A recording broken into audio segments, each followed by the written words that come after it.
Hi, Terry VanNoy. Welcome to Math Class with Terry V. Hope this video helps you out, and if you enjoy it, please share it, comment, or like it. And you can also go to my website, MathPowerLine.com. It's a math resource blog, lesson videos for students, and other resources for parents and teachers. Give me a call or go to my website or email. All right, let's go to today's lesson. Now, this video series, we've been talking about basically what the completing the square technique is, and then how you rewrite equations in, or maybe to solve quadratic equations.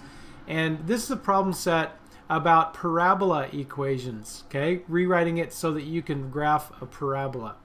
Now, the idea of completing the square is, as I mentioned before, you want to find the third term to create a perfect square trinomial. And the idea is you look at the middle term and you take half of it and you square it.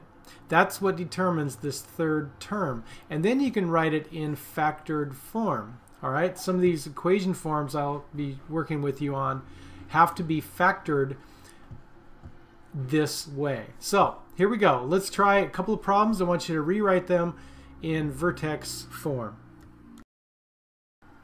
Remember, a parabola equation is in this form here, where you can locate the vertex, and that's the h and the k number. So this part in green is a result of factoring out a perfect square trinomial. That means you have to be able to complete the square. All right, I want you to try numbers 3 and 4. Good luck, and rewrite it in vertex form.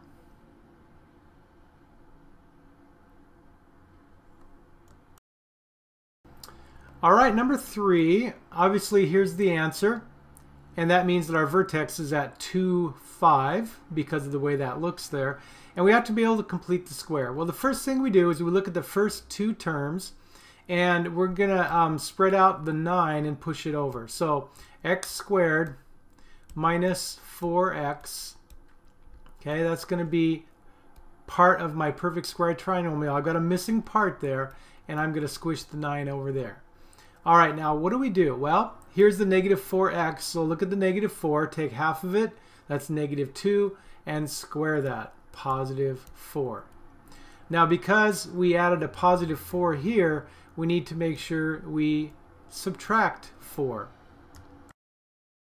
Those numbers there have to have the opposite sign because the net effect must be 0. All right, now I think we'll be able to factor this trinomial here. If we did it correctly, it should be a perfect square, and it is. X minus 2 quantity squared plus, and then we subtract there to get 5. All right, so now we have the answer that I have up here. All right, let's look at number 4. Here's the answer as given, and let me show you, if you missed that, why that should be the answer. So we look at our first two terms, and we want to think of that as the first two terms of our trinomial. All right, leave some space, push the 1 over to the right, and then we look inside, take half of negative 6, that's negative 3, and we square it. That would be 9. And remember that if I add 9 here, I need to make sure I subtract 9.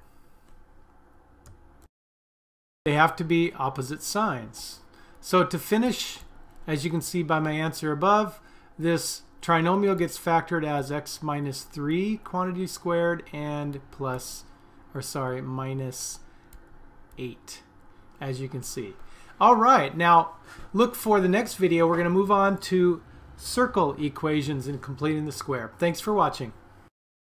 All right, there you have it. I invite you to go to my website now, MathPowerLine.com, or email me or give me a call. The way I work best with students is live online in my classroom. So if I can help you in any way, answer some specific questions, the first lesson with me is free as I show you how everything works. All right, study hard and take care.